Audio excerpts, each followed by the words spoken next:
আসসালামু আলাইকুম ওরহমতুল্লাহ। 10 মিনিট মাদ্রাসায় আপনাকে স্বাগতম। আজ আমরা জানব শবে কদরের রাত্রেও কোন কোন ব্যক্তিকে আল্লাহ তাআলা ক্ষমা করবেন না এবং কোন কোন ব্যক্তির দোয়া কবুল করবেন না। আসুন তাহলে আমরা জেনে নেই।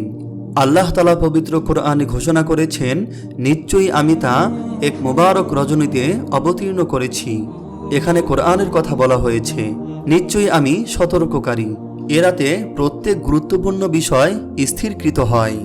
হাদিস শরীফে বর্ণিত আছে, শবে কদরে হযরত জিবরাইল আলাইহিস সালাম ফেরেশতাদের বিরাট এক দল নিয়ে পৃথিবীতে অবতরণ করেন এবং যত নারী পুরুষ নামাজরত অথবা জিকিরে মশগুল থাকে তাদের জন্য রহমতের দোয়া করেন।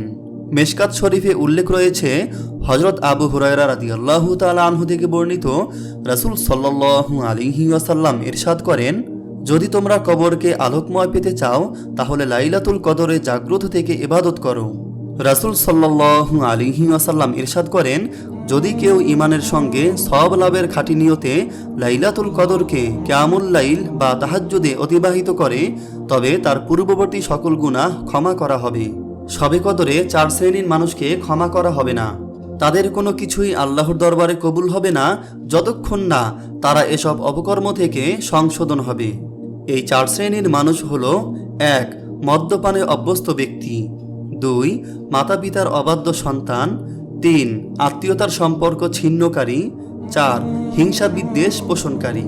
শবে কদর রজনীতেও যাদের দোয়া কবুল হয় না, শবে কদর রাতেও যেসব লোকদের দোয়া ও আমল খাঁটি অন্তরে তওবা না করা পর্যন্ত কবুল হয় না, তারা হলো মুশরিক, মাতা পিতার অবাধ্য সন্তান, আত্মীয়দের সাথে ন্যায়সঙ্গত কারণ ছাড়া সম্পর্ক ছিন্নকারী, জালিম শাসক ও তাহাদের সহযোগী, হত্যাকারী, পরনারীগামী অর্থাৎ যারা পরকীয়া করে এবং নিজের স্ত্রী রেখে অন্যের স্ত্রীর সাথে সম্পর্ককারী, মদ্যপানকারী, ঈর্ষাপরায়ণ, নিন্দাকারী, গণক ও রেখা টেনে অথবা ফালনামা দেখে ভাগ্য ও ভবিষ্যৎ নির্ধারণকারী, গায়ক ও বাদক, মিথ্যা শপথের মাধ্যমে পণ্য বিক্রয়কারী, পায়ের গিরার নিচে গর্ব সহকারে কাপড় পরিধানকারী, জাদুকর, পরস্পর শত্রুতা ভাব পোষণকারী, কৃপণ, অন্যায়ভাবে শুল্ক আদায়কারী, জুয়ারি, দাবা পাশার খেলোয়াড়, বিদআতকারী ও বিদআত প্রচারকারী,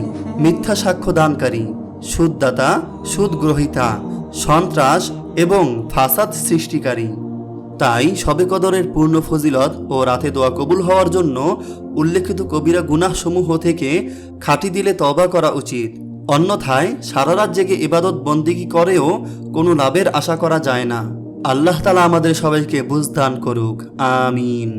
আপনি যদি শবে কদর সম্পর্কে আরও জানতে চান তাহলে এই চ্যানেলটি সাবস্ক্রাইব করে পাশে রাখা বেল আইকনটি অন করে পরবর্তী ভিডিওর জন্য অপেক্ষা করুন।